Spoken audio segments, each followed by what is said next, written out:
नमस्कार, मैं अमरेश कुमार एक बार फिर से स्वागत करता हूं आपका इस यूट्यूब चैनल पर।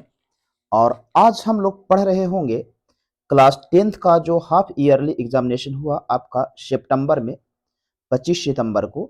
तो उसमें जितने भी सामाजिक विज्ञान के एमसीक्यू प्रश्न हैं उनको आज हम लोग देखेंगे। तो आप बने रहिएगा इस वीडियो में अंत तक। तो देखिए सबसे पहला सवाल क्या कहा है। तो सबसे पहले तो हम ये देख लेते हैं। कह रहा है कि प्रश्न संख्या 1 से 80 तक वस्तुनिष्ठ प्रश्न है। इनमें से किन्हीं 50 प्रश्नों का उत्तर देना है और प्रत्येक प्रश्न के साथ 4 विकल्प दिए गए हैं जिनमें से एक सही है। और अपने द्वारा चुने गए सही विकल्प को ओएमआर शीट में चिन्हित करें। यानी कि आपको जो टोटल 80 प्रश्न दिए हुए हैं इसमें से केवल और केवल 50 प्रश्नों का ही उत्तर देना है आपको। तो पहला प्रश्न है, कह रहा है कि हिंद चीन पहुंचने वाला प्रथम जो व्यापारी थे वो कौन थे। तो आप याद रखिएगा कि हिंद चीन पहुंचने वाला जो प्रथम व्यक्ति थे, व्यापारी थे, वो थे पुर्तगाली। कौन थे? पुर्तगाली। और ये कब आए थे? तो सबसे पहले 1575 ईस्वी में, सॉरी 1575 नहीं, 1517 ईस्वी में आए थे। और आपसे पूछे कहाँ आए थे, तो पर्ल नदी है, पर्ल याद रखिएगा, पर्ल नदी के मुहाने पर ये आए थे। कितना ईस्वी में? देखिए पहला सवाल कि हिंद चीन पहुंचने वाले प्रथम व्यापारी पुर्तगाली, और ये कब आए थे? तो 1570 ईस्वी में। और कहाँ आए थे? तो पर्ल नदी के मुहाने पर।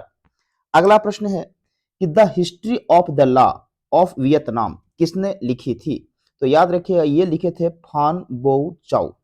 और ये लिखे कब थे? तो 1905 ईस्वी में। कितना ईस्वी में लिखे थे? 1905 ईस्वी में। आगे बढ़िए अगले प्रश्न की ओर। प्रश्न संख्या हम लोग बढ़ते हैं 3 की ओर। अब 3 में कह रहा है कि नरोत्तम सिहानुक कहाँ के शासक थे। तो याद रखिए ये जो थे वो कंबोडिया के शासक थे। कौन? नरोत्तम सिहानुक कहाँ के शासक थे? उत्तर हो जाएगा कंबोडिया। अगला कह रहा है कि वल्लभ भाई पटेल ने को सरदार की उपाधि किस किसान आंदोलन के दौरान दी गई थी। तो आपको पता होगा कि वल्लभ भाई पटेल को सरदार की उपाधि जो दी थी ना, वो बरदौली की महिलाओं ने दी थी। कहाँ की? वारदोली की। तो ये तो हो गया कि वारदोली आंदोलन, किसान आंदोलन। अब आपसे पूछेगा कि वारदोली सत्याग्रह जो हुआ था वो कब हुआ था। तो आप याद रखिएगा 1928 ईस्वी में। कब हुआ था? 1928 ईस्वी में। अब याद रखिए दो सवाल यहां से पूछा जा सकता है कि सरदार वल्लभ भाई पटेल को, यानी वल्लभ भाई पटेल को सरदार की उपाधि किसने दिया था। तो आपसे पूछेगा किसने दिया था, तो बारदोली की महिलाओं ने। और पूछेगा किस आंदोलन में मिला था, तो बारदोली के किसान आंदोलन में। चलिए आगे बढ़ते हैं। कह रहा है वियना कांग्रेस का मुख्य उद्देश्य क्या था। तो आप पढ़े होंगे अगर पॉलिटी सॉरी पॉलिटी करें हिस्ट्री, तो हिस्ट्री में आपको पता होगा कि वियना कांग्रेस का जो मुख्य उद्देश्य था वो राजतंत्र को पुनर्स्थापित करना था। अब एक सवाल और आपसे पूछा जा सकता है कि वियना कांग्रेस की स्थापना कब हुई। तो आप याद रखिएगा 1800 कितना ईस्वी में? 15 ईस्वी में वियना कांग्रेस की स्थापना जो है वो 1815 ईस्वी में हुआ था। चलिए अब बढ़ते हैं प्रश्न संख्या 6 की ओर। कह रहा है कि निम्नलिखित में से किसे सीमांत गांधी के नाम से जाना जाता है। तो ये आपको मालूम होना चाहिए। खान अब्दुल गफ्फार खान थे, इनका उपनाम था सीमांत गांधी। किनका? खान अब्दुल गफ्फार खान। यानी सीमांत गांधी के नाम से किसे जाना जाता था? तो खान अब्दुल गफ्फार खान को। फिर कहा रक्त और लौह की नीति का अवलंबन किसने किया था। तो देखिए रक्त और लौह का नीति जो था उसका अवलंबन किसने किया था? तो बिस्मार्क ने। किसने किया था? बिस्मार्क ने। अब अगर आपसे पूछेगा कि बिस्मार्क जो है उनका जन्म कब हुआ था, किनका? बिस्मार्क का जन्म कब हुआ था। तो आप याद रखिएगा कि इनकी जन्म की अगर चर्चा किया जाए तो 1807 ईस्वी में हुआ था। कितना ईस्वी में? 1807 ईस्वी में। और इनकी मृत्यु की अगर चर्चा करेगा तो 1882 ईस्वी में इनकी मृत्यु हो गई थी। अब इनका मुख्य कार्य क्या था। तो देखिए जर्मनी का जो एकीकरण हुआ था ना, कहाँ का? जर्मनी का एकीकरण, इसमें इनकी महत्वपूर्ण भूमिका था। किनका? बिस्मार्क का। तो ये चीज आप ध्यान रखिएगा। अब एक सवाल आपसे नेपोलियन से भी पूछा जा सकता है कि बताइए कि नेपोलियन को जो थे वो उनका जन्म कब हुआ था। तो नेपोलियन का जन्म हुआ था 1769 ईस्वी में। कितना ईस्वी में? 1769 ईस्वी में। और इनकी अगर मृत्यु पूछेगा तो 1821 ईस्वी में। कितना ईस्वी में? 1821 ईस्वी में। अब याद रखिएगा एक सवाल और सब पूछा जा सकता है आपसे कि पूछिएगा बताइए कि आपका जो भारत का, जैसे देखिए देखिए नेपोलियन जो है, नेपोलियन, तो एक सवाल पूछा जाता है कि भारत का नेपोलियन किसे कहा जाता है। तो आपसे कभी पूछा जाए कि भारत का नेपोलियन किसे कहा जाता है, तो याद रखिएगा समुद्रगुप्त को कहा जाता है। किसको? समुद्रगुप्त को कहा जाता है। भारत का नेपोलियन अगर पूछा जाएगा तो वो आप याद रखिएगा समुद्रगुप्त को कहा जाता है। चलिए आगे बढ़ते हैं हम लोग प्रश्न संख्या 7 के बाद 8 की ओर। 8 में कह रहा है कि ब्रेस्ट लिटोवस की संधि किन दो देशों के बीच हुई थी। तो ये ध्यान रखिए कि ये हुआ था रूस और जर्मनी के बीच। किनके किनके बीच हुआ था? रूस और जर्मनी के बीच हुआ था। और ये बोर्ड के एग्जाम में भी पूछा हुआ था प्रश्न। और आपसे पूछेगा कि कब हुआ था, तो आप याद रखिएगा कि 3 मार्च, कब, 3 मार्च 1918 ईस्वी में। कितना, 3 मार्च 1918 ईस्वी में ब्रेस्ट लिटोवस की संधि 3 मार्च 1918 ईस्वी में हुआ था। फिर कह रहा है यूनान को स्वतंत्रता संग्राम में यूनान के स्वतंत्रता संग्राम में किसकी पराजय हुई, तो याद रखिए ये तुर्की का पराजय हुआ था। फिर कह रहा है वियना कांग्रेस की अध्यक्षता किसने किया था, तो आपको पता होगा कि वियना कांग्रेस की अध्यक्षता जो थे वो मेटरनिक ने किया था। और अभी हम पीछे बताए थे कि इसकी गठन कब हुई थी वियना कांग्रेस की, तो 1800 कितना ईस्वी में, 15 ईस्वी में, आप ध्यान रखिएगा। आगे बढ़ते हैं हम लोग प्रश्न संख्या 10 के बाद 11 की ओर। 11 कह रहा है कि किस घटना के विरोध स्वरूप रविंद्रनाथ टैगोर ने नाइट की उपाधि त्याग दी थी, तो आपको पता होगा कि ये जो जलियांवाला बाग हत्याकांड हुआ था, इसके बाद रविंद्रनाथ टैगोर जो थे उन्होंने अपना नाइट की उपाधि त्याग दी थी।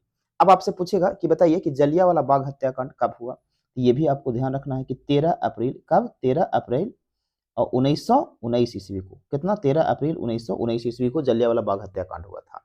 अब आपसे पूछेगा कि खिलाफत आंदोलन कब हुआ था, तो खिलाफत आंदोलन भी याद रखिएगा कि ये भी 1919 ईस्वी में हुआ था। क्या हुआ था, 1919 ईस्वी में।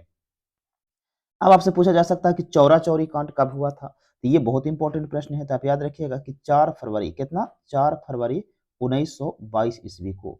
कौन सी घटना, चौरी चौरा कांड कब हुआ था, तो 4 फरवरी 1922 ईस्वी को। एक सवाल यहां से भी पूछा जा सकता है कि बताइए कि साइमन कमीशन भारत कब आया था, तो ये आया था 3 फरवरी 1928 ईस्वी को। 3 फरवरी 1928 ईस्वी को। ये 3-4 प्रश्न आप ध्यान रखिएगा। ये खिलाफत आंदोलन 1919 ईस्वी में हुआ है, जलियांवाला बाग हत्याकांड 13 अप्रैल 1919 ईस्वी को हुआ था, चौरी चौरा कांड 4 फरवरी 1922 ईस्वी को हुआ था, साइमन कमीशन भारत 3 फरवरी 1928 ईस्वी को आया था। और आपसे पूछे किस घटना के विरोध स्वरूप रविंद्रनाथ टैगोर ने नाइट की उपाधि लौटाई थी, तो वो हो जाएगा जलियांवाला बाग हत्याकांड। आगे बढ़ते हैं हम लोग। कह रहा है कि बंगाल विभाजन किसने वापस किया था, तो देखिए बंगाल विभाजन जो है ना वो लॉर्ड हॉर्डिंग के द्वारा वापस किया गया था।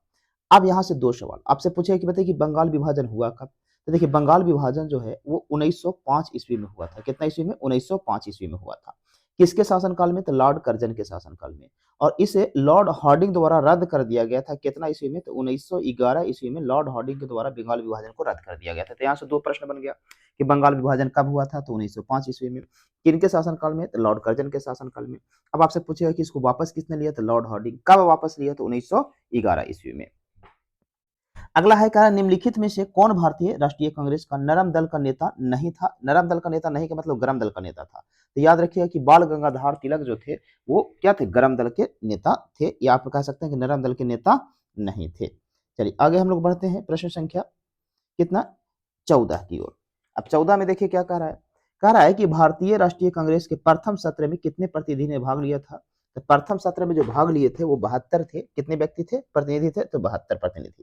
कह रहा है कि मेजनी का संबंध किस संगठन से था, तो आप पढ़े होंगे कि मेजनी का संबंध जो है वो कार्बोनरी संगठन से था। किससे, कार्बोनरी से। चलिए 15 के बाद आगे बढ़ते हैं हम लोग प्रश्न संख्या कितना, 16 की ओर। 16 में कह रहा है कि राष्ट्रीय आंदोलन का केंद्र जेना विश्वविद्यालय कहाँ अवस्थित है, ये आपका जो है जेना विश्वविद्यालय जर्मनी में अवस्थित है। कहाँ है, जर्मनी में। फिर कह रहा है कि किस संधि के तहत रूस प्रथम विश्व युद्ध से बाहर हो गया था, तो देखिए अभी हम लोग पढ़े थे कि ये जो संधि है कौन सा, ब्रेस्ट लिवोस्टस की संधि। कौन सा, ब्रेस्ट लिटोवस की संधि। इसी संधि के तहत जो है क्या हुआ था कि रूस जो है वो कहाँ हो गया था, तो बाहर हो गया था। किससे, प्रथम विश्व युद्ध से। अब सवाल ये आएगा कि बताइए कि जो ब्रेस्ट लिवोस्टक की संधि है वो किन दो देशों के बीच हुआ था, तो ये हुआ था रूस और किसके बीच, रूस और जर्मनी के बीच। किसके बीच हुआ था, तो रूस और जर्मनी के बीच। किनके बीच हुआ था, तो रूस और जर्मनी के बीच हुआ था। कब हुआ था, तो आप पढ़े थे कि 3 मार्च कितना, 1918 ईस्वी को। 3 मार्च 1900 कितना, 18 ईस्वी को हुआ था। कौन सी संधि, तो ब्रेट लिवोस्टक की संधि। किनके बीच, रूस जर्मनी के बीच। कब हुआ था, तो 3 मार्च 1918। यानी आपसे पूछे कि किस संधि के तहत रूस प्रथम विश्व युद्ध से बाहर हुआ, तो ब्रेस्ट लिटोवस की संधि। ये संधि किनके बीच हुआ था, तो रूस और जर्मनी के बीच। कब हुआ था, तो 3 मार्च 1918 ईस्वी को। अगला हम पढ़ते हैं, कह रहा है कि चौरी चौरा हत्याकांड के बाद किस आंदोलन को स्थगित कर दिया गया था, तो चौरी चौरा आंदोलन जो हुआ था उसके बाद असहयोग आंदोलन को स्थगित कर दिया था। किसको, असहयोग आंदोलन को। और असहयोग आंदोलन कब हुआ था? तो आप याद रखिएगा कि 4 फरवरी, सॉरी, असहयोग आंदोलन कह रहे हैं, चौरी चौरा कांड जो हुआ था वो कब हुआ था? तो चौरी चौरा कांड 4 फरवरी और कितना, 4 फरवरी और आप पढ़े होंगे 1922 ईस्वी को, यानी चौरी चौरा कांड हत्याकांड कब हुआ था? तो 4 फरवरी 1922 ईस्वी को। और इसी हत्याकांड के बाद असहयोग आंदोलन को क्या कर दिया गया था? तो स्थगित कर दिया गया था। अब आपसे सवाल पूछा जा सकता है कि बताइए असहयोग आंदोलन की शुरुआत कब हुई थी? तो असहयोग आंदोलन की शुरुआत जो हुआ था वो हुआ था 1 अगस्त, कब हुआ था? 1 अगस्त 1920 ईस्वी को। असहयोग आंदोलन की शुरुआत 1 अगस्त 1920 ईस्वी को। खिलाफत आंदोलन के बारे में पढ़े थे कि ये 1900 कितना ईस्वी में हुआ था? 19 ईस्वी में। अब आपसे पूछा जा सकता है सविनय अवज्ञा आंदोलन कब हुआ था? तो आप याद रखिएगा ये हुआ था 12 मार्च, कब? 12 मार्च 1930 ईस्वी को। कौन सा आंदोलन? तो सविनय अवज्ञा आंदोलन। और अगर आपसे पूछेगा कि भारत छोड़ो आंदोलन कब हुआ था? तो आप याद रखिएगा 8 अगस्त, कब? 8 अगस्त 1942 ईस्वी को। और ये भी एक चीज ध्यान रखिएगा, ये जब आंदोलन चाहे असहयोग आंदोलन हो, खिलाफत हो, सविनय अवज्ञा हो, भारत छोड़ो आंदोलन हो, तो ये सब महात्मा गांधी द्वारा किए गए प्रमुख आंदोलन में से एक था। तो फिर से एक बार हम लोग रिपीट कर लेते हैं कि चौरी चौरा कांड के बाद किस आंदोलन को स्थगित किया गया था? असहयोग आंदोलन। अब आपसे पूछेगा असहयोग आंदोलन की शुरुआत कब हुई थी? तो 1 अगस्त 1920। चौरी चौरा हत्याकांड कब हुआ था? तो 4 फरवरी 1922। सविनय अवज्ञा आंदोलन कब शुरुआत कब हुई? तो 12 मार्च 1930। भारत छोड़ो आंदोलन की शुरुआत कब हुआ था? 8 अगस्त 1900 कितना 42। तो आप ये ध्यान रखिएगा। चलिए आगे हम लोग बढ़ते हैं प्रश्न संख्या 17 के बाद 18 के बाद 19 की ओर। कह रहा है कि सविनय अवज्ञा आंदोलन कब हुआ था? अभी हम लोग पढ़े थे कि सविनय अवज्ञा आंदोलन जो हुआ था वो 1930 ईस्वी में शुरू हुआ था। कब? तब 12 मार्च को। कब हुआ था? तब 12 मार्च 1930 ईस्वी में। अब आपसे पूछेगा 1920 में कौन सा आंदोलन हुआ था? तो आप पढ़े थे कि 1 अगस्त, कब? 1 अगस्त 1920 ईस्वी को असहयोग आंदोलन, कौन सा? असहयोग आंदोलन की शुरुआत हुई थी। अब कह रहा है कि गद्दर पार्टी का स्थापना किसने किया? ये बहुत इंपॉर्टेंट प्रश्न है, बहुत से लोग इसमें गलती कर देते हैं। तो बहुत से लोगों को लगता है कि लाला हरदयाल ने किए थे, तो नहीं, गद्दर पार्टी की जो स्थापना किया था वो सोहन सिंह भोक्ता किए थे और ये इसके पहले अध्यक्ष थे। अगर सोहन सिंह भोक्ता ऑप्शन में ना हो तब आप लाला हरदयाल मारिएगा। याद रखिए यहाँ तो लाला हरदयाल आपको ऑप्शन में है ही नहीं। तो बहुत से लोगों को लगता है ये प्रश्न गलत है, लेकिन आपको जब एससीईआरटी और एनसीईआरटी पढ़िएगा तो वहां समझ में आ जाएगा। चलिए अब हम लोग बढ़ते हैं प्रश्न संख्या कितना 20 के बाद 21 की ओर। 21 में कह रहा है कि निम्नलिखित में से कौन उद्योग कृषि पर आधारित नहीं है? सीमेंट उद्योग जो है वो कृषि पर आधारित नहीं है। फिर कह निम्नलिखित में से कौन औद्योगिक अवस्थी का कारण नहीं है? ये है जनसंख्या जो है इसका कारक नहीं है, ये आप ध्यान रखिएगा। फिर कह रहा है भोपाल गैस त्रासदी का गैस रिसाव जो हुआ था वो कौन सा गैस हुआ था? ये सबको पता होगा, कई बार आप पढ़े होंगे कि मिथाइल आइसोसाइनाइड गैस का क्या हुआ था? रिसाव हुआ था। कब? भोपाल गैस त्रासदी में। अब एक प्रश्न पूछा जा सकता है कि कब हुआ था? तो आप याद रखिएगा कि 3 दिसंबर, कितना? 3 दिसंबर 1984 ईस्वी को हुआ था। कौन सा? भोपाल गैस त्रासदी कब हुआ था? तो 3 दिसंबर 1984 ईस्वी को। चलिए आगे बढ़ते हैं हम लोग प्रश्न संख्या 24 की ओर। कह रहा है कि निम्न में से कौन उपभोक्ता उद्योग है? तो ये चीनी जो है वो उपभोक्ता उद्योग है। कह रहा है कृष्णा राज राजा सागर बांध किस नदी पर है? तो ये कावेरी नदी पर है, ये ध्यान रखिएगा। फिर कह रहा है कि भारतीय लौह और इस्पात कंपनी IISCO इसको कहाँ स्थापित है? तो आप याद रखिए ये जो है बर्नपुर में है। कहाँ है? बर्नपुर। और आपसे पूछेगा वर्णपुर कहाँ है? तो पश्चिम बंगाल में है, यानी वेस्ट बंगाल में है, आप ये ध्यान रखिएगा। आगे बढ़ते हैं हम लोग 26 के बाद प्रश्न संख्या कितना 27 की ओर। 27 में कह रहा है कि कैगा परमाणु विद्युत केंद्र किस राज्य में है? तो ये आपको पता होगा कैगा परमाणु विद्युत केंद्र जो है वो कर्नाटक राज्य में है। निम्न में से कौन रोपल फसल का उदाहरण है? तो कह रहा है कि रोपल फसल का, तो ये रबड़ भी है, चाय भी है, गन्ना भी है, तो इसमें से क्या उत्तर हो जाएगा? सभी उत्तर हो जाएगा। अब देखिए बहुत से लोगों को लगता है कि सर रोपण फसल क्या होता है? ऐसे तो धान को भी हम लोग रोपते हैं। तो देखिए रोपण फसल का मतलब क्या होता है कि वैसा फसल जिसको एक बार लगा देने के बाद कई सालों तक उससे लाभ प्राप्त किया जाता है, तो वो रोपण फसल के अंतर्गत आता है। तो देखिए रबड़ जो है एक बार लगाने के बाद उसको कई साल तक रखा जाता है पेड़ को। चाय की खेती एक बार लगा दी तो ऐसा नहीं कि अगला साल फिर से लगाना पड़ेगा। गन्ना की खेती भी उसी तरह से। तो रोपण फसल में बहुत से लोग कंफ्यूज होते हैं, तो आप ध्यान रखिएगा इसका। रोपण फसल के अंतर्गत वही फसल आता है जिसको एक बार लगाने के बाद सालों साल कई सालों तक उससे क्या किया जाता है? पैदावार किया जाता है, उसको काटा नहीं जाता है। यानी आप ध्यान रखिए उससे बार बार लाभ प्राप्ति होती है। कह रहा है भारत में प्रथम जल विद्युत ऊर्जा संयंत्र की स्थापना कहाँ हुई थी? तो आप याद रखिएगा कि ये जो हुआ था वो दार्जिलिंग में हुआ था। कहाँ हुआ था? दार्जिलिंग में। कब हुआ था? तो आप याद रखिएगा 1897 ईस्वी में। कितना में? 1897 में। फिर आपसे पूछेगा कि शिव समुद्रम जो है ऊर्जा जल विद्युत केंद्र जो है इसका स्थापना कब हुआ था? तो आप याद रखिएगा यहाँ जो हुआ था वो 1902 ईस्वी में हुआ था। कितना ईस्वी में? 1902 ईस्वी में। चलिए आगे बढ़ते हैं हम लोग 29 के बाद प्रश्न संख्या कितना 30 की ओर। कह रहा है कि जिम कॉर्बेट राष्ट्रीय उद्यान जो है वो कहाँ है। तो आपको पता होगा कि जिम कॉर्बेट राष्ट्रीय उद्यान जो है उत्तराखंड में है, और ये याद रखिए भारत का पहला राष्ट्रीय उद्यान है। कभी कभी आपसे पूछा जाए कि भारत का पहला राष्ट्रीय उद्यान कौन सा है, तो जिम कॉर्बेट। अब आपसे पूछेगा इसकी स्थापना कब हुआ था, तो जिम कॉर्बेट जो है, जिम कॉर्बेट, इसकी स्थापना 1936 ईस्वी में हुआ था। कब? 1936 ईस्वी में। कह रहा निम्न में से पुरानी जलोढ़ मिट्टी को क्या कहते थे। सबको पता होगा कि पुरानी जलोढ़ मिट्टी को हम लोग बांगर कहते हैं, और नया जलोढ़ मिट्टी जो होता है नया, इसको हम लोग क्या कहते हैं, खादर कहते हैं। नए जलोढ़ मिट्टी को हम लोग खादर कहते हैं। और निम्न में से कौन लौह अयस्क का एक प्रकार है, तो हेमाटाइट जो है, हेमाटाइट वो लौह अयस्क का एक प्रकार है। कई ऐसा कैसे, देखिए लिग्नाइट और बिटुमिन ये कोयला है, ये दोनों तो कोयला का होगा नहीं, लोहा का प्रकार, तो हेमाटाइट ही है एक उत्तर है। बहुत से बच्चे क्या करते हैं कि मार देंगे इनमें से सभी, तो आप ध्यान रखिएगा। चलिए 32 के बाद अगला प्रश्न है 33 नंबर। 33 नंबर क्या कह रहा है, तो कहा है कि भारत का पहला सीमेंट संयंत्र कहाँ स्थापित हुआ था। तो याद रखिए ये जो है भारत का पहला सीमेंट संयंत्र जो है 1904 ईस्वी में चेन्नई में स्थापित हुआ था। कहाँ हुआ था? चेन्नई में। और कितना ईस्वी में? तो 1904 ईस्वी में। कह रहा है बाघ परियोजना की शुरुआत कितना ईस्वी में हुआ था, तो 1973 ईस्वी में हुआ था। और ये किस लिए किया गया था, तो बाघों के संरक्षण के लिए। अब आपसे कहा गया कि बताइए कि आयुर्वेद का जनक किसे कहा जाता है। तो देखिए दो गो व्यक्ति हैं, एक है चरक, एक है धन्वंतरी। तो दोनों में बहुत से लोग कंफ्यूजन रहते हैं कि सर चरक होगा कि धन्वंतरी होगा। तो अगर आपसे आयुर्वेद का जनक कहेगा तो उसका उत्तर हो जाएगा धन्वंतरी। कौन होंगे? धन्वंतरी। लेकिन अगर आपसे पूछेगा कि चिकित्सा का जनक कौन है, किसका? चिकित्सा का। चिकित्सा का जनक कौन है, तो चिकित्सा का जनक हो जाएंगे चरक। कौन हो जाएंगे? चरक। तो ये देखिए चरक जो थे वो चिकित्सा के जनक थे, जबकि धन्वंतरी आयुर्वेद के जनक थे। ये आप ध्यान रखिएगा। कारण निम्न में से कौन नवीकरणीय ऊर्जा है, तो आपका पता है कि नवीकरणीय का मतलब होता है कि पुनः पूर्ति होगी, यानी एक बार समाप्त हो जाएगा तो फिर से प्राप्त हो सकता है, तो वो हो जाएगा कौन सा? सौर ऊर्जा। चलिए आगे बढ़ते हैं हम लोग 36 के बाद प्रश्न संख्या कितना 37 की ओर। देखिए 37 नंबर प्रश्न क्या कहा है, जरा समझते हैं। कह रहा कि टेक्सोल का उपयोग होता है, तो टेक्सोल का उपयोग आपको पता होगा कैंसर के इलाज के लिए किया जाता है।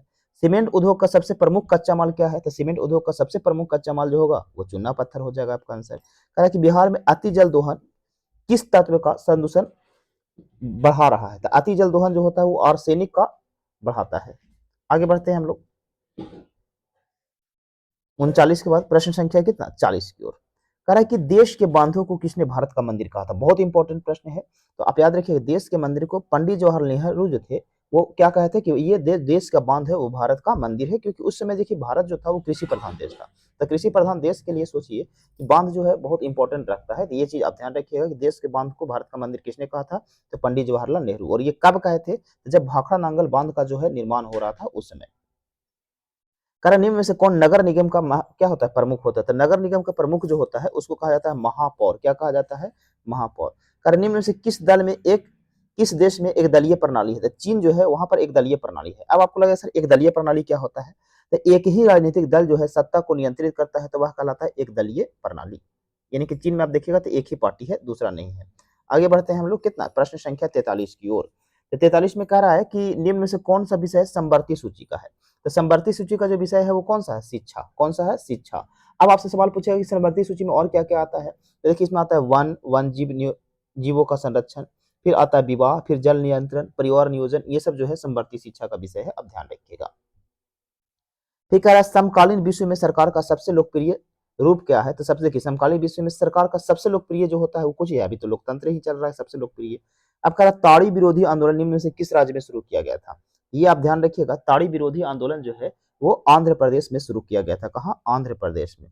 चलिए 16 के बाद आगे बढ़ते हैं हम लोग प्रश्न संख्या के, सॉरी 16 कर रहे हैं, 45 के बाद प्रश्न संख्या बढ़ते हैं कितना 46 में। कह रहा है संविधान का अनुच्छेद 40 किससे संबंधित है, तो ये है स्थानीय स्वशासन। और ऐसे अनुच्छेद 40 देखिएगा तो ग्राम पंचायतों का संगठन या गठन से संबंधित है। तो अनुच्छेद 40 अगर कहेगा तो किससे हो जाएगा? स्थानीय स्वशासन। फिर कह रहा पंचायती राज प्रणाली की शुरुआत कहाँ हुई थी, तो पंचायती राज प्रणाली का शुरुआत जो है सर्वप्रथम राजस्थान राज्य में हुआ था। कहाँ? राजस्थान में। और आपसे पूछे कब हुआ था, तो आप याद रखिए गांधी जयंती यानी 2 अक्टूबर 1959, यानी गांधी जी के जन्म दिवस के शुभ अवसर पर 2 अक्टूबर 1959 को किया गया था। और कौन से जिला में किया गया था, तो आप याद रखिएगा राजस्थान के नागौर जिला में किया गया था। कहाँ? नागौर जिला में। और अगर आपसे पूछेगा कि उस समय प्रधानमंत्री कौन थे, तो हमारे देश के प्रधानमंत्री थे पंडित जवाहरलाल नेहरू। चलिए अगला प्रश्न है, कह रहा है कि ग्राम पंचायत का प्रधान कौन होता है।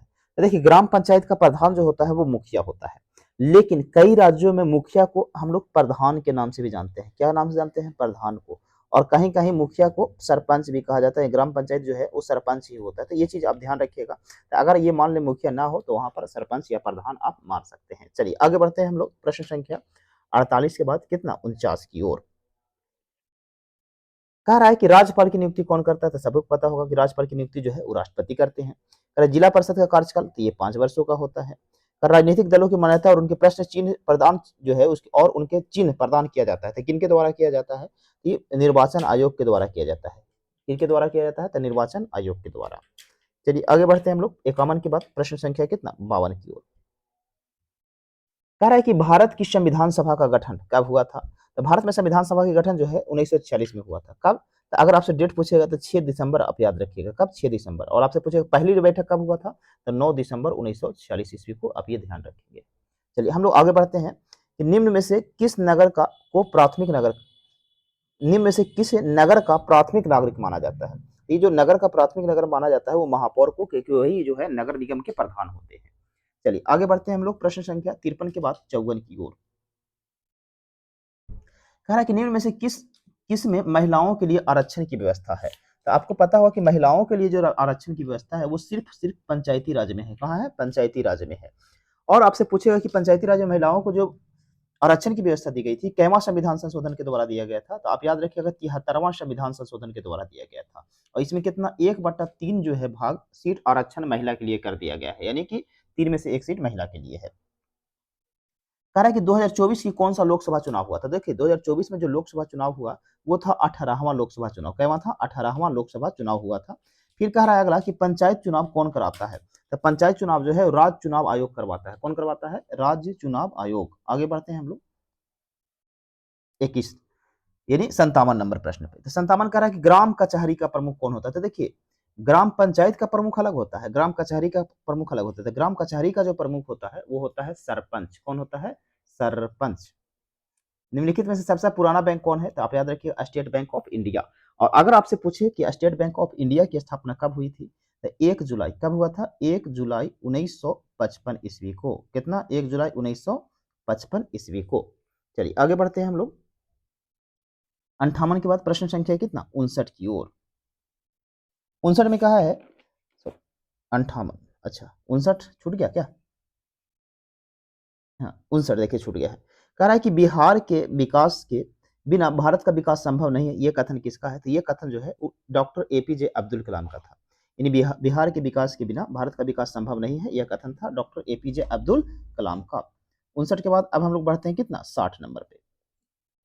कहता है कि राष्ट्रीय आय को कुल जनसंख्या से भाग देने पर क्या प्राप्त होगा? राष्ट्रीय आय को कुल जनसंख्या से अगर भाग देंगे ये प्रति व्यक्ति आय प्राप्त होता है। क्या होता है? प्रति व्यक्ति आय प्राप्त होता है। कह रहा है भारत का पहला मानव विकास रिपोर्ट किस प्रधानमंत्री द्वारा जारी किया गया था? तो भारत का पहला मानव विकास रिपोर्ट जो है वो भारत के अटल बिहारी वाजपेयी जो थे प्रधानमंत्री बने थे, तो उस समय भारत के प्रधानमंत्री अटल बिहारी वाजपेयी के द्वारा जारी किया गया था। यानी कि भारत का पहला मानव विकास रिपोर्ट किस प्रधानमंत्री के द्वारा जारी किया गया था? तो अटल बिहारी वाजपेयी के द्वारा। अब 61 के बाद हम लोग बढ़ते हैं प्रश्न संख्या कितना 62 की ओर। अरे भारत की सर्वाधिक प्रति व्यक्ति आय वाला राज्य कौन सा है? तो ये जो है वो पंजाब है। कौन सा राज्य है? पंजाब। फिर आगे है कि केंद्रीय सरकारी बैंक किस स्तर पर काम करती है? तो वो जिला स्तर पर काम करती है। केंद्रीय सहकारी बैंक किस स्तर पर काम करती है? तो जिला स्तर पर। फिर प्राथमिक कृषि साख समिति कृषकों को किस प्रकार का ऋण प्रदान करता है? प्राथमिक कृषि साख समिति कृषकों को किस प्रकार का ऋण प्रदान करता है? तो याद रखिएगा कि अल्पकालीन भी, दीर्घकालीन भी, मध्यकालीन, यानी कि सभी प्रकार का ऋण प्राप्त करता है। आप इसको याद रखिएगा। चलिए अगला प्रश्न है 65 नंबर। कह रहा है क्षेत्रीय ग्रामीण बैंक की स्थापना जो हुई थी कब हुई थी? तो अब याद रखिएगा 1975 ईस्वी में। कितना ईस्वी में हुआ था? 1975 ईस्वी में हुआ था। आगे कि निम्न में से कौन सा खाता विशेष रूप से व्यापारियों के लिए है? तो व्यापारियों के लिए जो खाता खोला जाता है ना वो क्या चालू खाता खोला जाता है। कौन सा खाता? चालू खाता खोला जाता है। आप ध्यान रखिएगा कौन सा खाता? चालू खाता। कह रहा कि भारत में योजना आयोग का गठन कब हुआ था? तो आपको पता होगा कि भारत में योजना आयोग की जो गठन हुआ था वो हुआ था 15 मार्च 1950 ईस्वी को। लेकिन आपको याद हो पता होगा कि योजना आयोग को अब समाप्त कर दिया गया है। यहाँ से एक सवाल और पूछा जा सकता है कि योजना आयोग के अध्यक्ष कौन होते हैं? तो जो हमारे देश के प्रधानमंत्री होते हैं प्राइम मिनिस्टर वही योजना योजना आयोग के अध्यक्ष होते हैं। तो अगर आपसे पूछे कि प्रथम योजना आयोग जो है उसके प्रथम अध्यक्ष कौन थे, तो प्रथम अध्यक्ष कौन थे, जवाहरलाल नेहरू, तो वही आपके अध्यक्ष हो जाएंगे। अब आपसे पूछेगा कि बताइए कि योजना आयोग को कब समाप्त कर दिया गया था, तो योजना आयोग को 1900 कितना 1900 कह रहे हैं 2014 ईस्वी में, कितना 2014 ईस्वी में इसे स्थगित कर दिया गया था।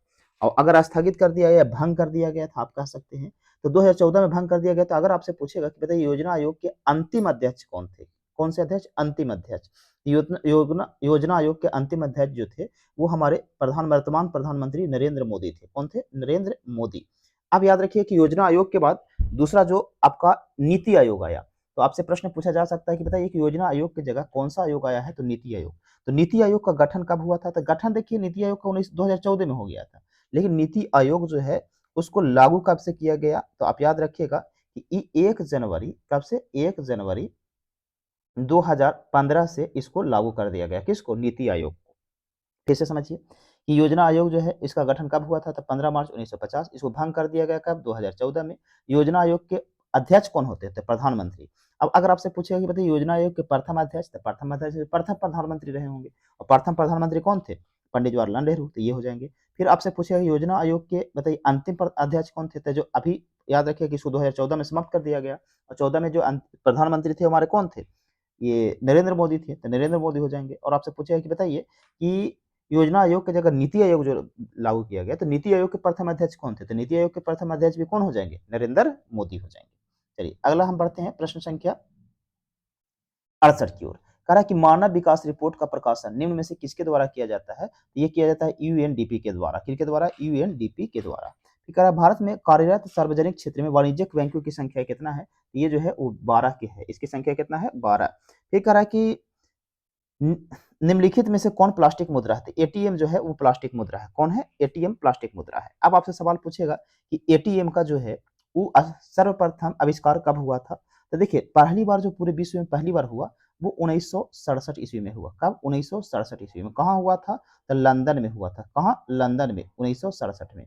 अब अगर आपसे पूछेगा और कौन किए थे, तो याद रखिएगा जॉन शेफर्ड बैरोन ने किए थे। जॉन शेफर्ड बैरोन कौन किए थे, जॉन शेफर्ड बैरोन। और आपसे पूछेगा कि भारत में इसकी स्थापना यानी एटीएम कब सबसे पहली बार आई या प्रचलित हुई, तो आप याद रखिए भारत में सबसे पहली बार जो आया था वो मुंबई में आया था। कहाँ आया था, मुंबई में,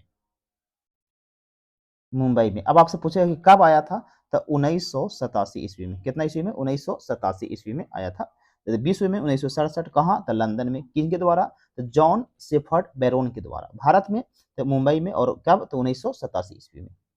चलिए आगे बढ़ते हैं हम लोग प्रश्न संख्या 71 की ओर। कह रहा है कि भारत का केंद्रीय बैंक का नाम क्या है, तो भारत का जो केंद्रीय बैंक है वो भारतीय रिजर्व बैंक है, ये आप ध्यान रखिएगा। कह रहा सूचना का अधिकार आंदोलन की शुरुआत किस राज्य से हुई, तो ये राजस्थान के राज्य से हुआ था। किस राज्य से, राजस्थान। फिर कह रहा है कि भारत की वित्तीय राजधानी किस शहर को कहा जाता है, तो भारत की वित्तीय राजधानी जो है मुंबई। इसे अगर राजधानी कहेगा तो आपका हो जाएगा कौन, दिल्ली, नई दिल्ली। लेकिन वित्तीय राजधानी की चर्चा करेगा तो आप याद रखिएगा कि मुंबई को कहा जाता है। अगला है 74 नंबर की बिहार में किस जिले का प्रति व्यक्ति आय सर्वाधिक है, तो बिहार में किस जिले का प्रति व्यक्ति आय की अगर चर्चा करेगा तो वो कहाँ का है, पटना का सर्वाधिक है। अरे भुज किस राज्य में है, तो भुज जो है वो गुजरात राज्य में है। कहाँ है, गुजरात राज्य में। अरे वर्ष 1934 ईस्वी में बिहार ने किस प्राकृतिक आपदा का सामना किया था, तो वर्ष 1934 में जो बिहार सामना किया था वो भूकंप का सामना किया था। किसका, भूकंप का। तो आप ध्यान रखेंगे। चलिए आगे हम लोग बढ़ते हैं प्रश्न संख्या 77 की ओर। कह रहा है कि मलबे के नीचे दबे हुए लोगों का पता लगाने के लिए किस यंत्र से मदद की जाती है, यानी मलबे के नीचे दबे हुए लोगों का पता लगाने के लिए किस यंत्र की मदद ली जाती है, तो आप याद रखिए इसमें जो है इंफ्रारेड कैमरा का मदद दिया जाता है। कौन सा, इंफ्रारेड कैमरा का, इंफ्रारेड कैमरा का मदद दिया जाता है। फिर कह रहा है भूकंप की लहरें कहाँ उत्पन्न होती है, तो ये सर्वप्रथम केंद्र पर उत्पन्न होती है। फिर कह रहा है कि निम्न में से कौन सा क्षेत्र भूकंप या सुनामी से अधिक प्रभावित होता है, तो भूकंप या सुनामी से अधिक प्रभावित होने वाले क्षेत्र जो होते हैं वो वलित पर्वत के क्षेत्र भी होते हैं, भूपटलीय दरार के क्षेत्र भी होते हैं, महासागरीय गर्त भी होते हैं। तो इसका उत्तर हो जाएगा इनमें से क्या, सभी। अब हम बढ़ते हैं अंतिम प्रश्न की ओर, यानी प्रश्न संख्या हमारा कितना, 80। 80 में क्या कह रहा है कि निम्न में से कौन प्राकृतिक आपदा नहीं है, तो यानी सुनामी प्राकृतिक आपदा है, भूकंप प्राकृतिक आपदा है, बाढ़ प्राकृतिक आपदा है। तो प्राकृतिक आपदा नहीं है तो वो हो जाएगा क्या, महामारी। और इस तरह से आपका टोटल जो था एमसीक्यू प्रश्न समाप्त हो गया। यहाँ के बाद आप देखिएगा तो लघु उत्तरीय प्रश्न है। असहयोग आंदोलन क्यों स्थगित किया गया, भारतीय राष्ट्रीय कांग्रेस की स्थापना किन परिस्थितियों में हुई, तो इसके आप उत्तर दीजिएगा। तब फिर हम आपसे मिलते हैं नेक्स्ट वीडियो में। तब तक के लिए जय हिंद, धन्यवाद।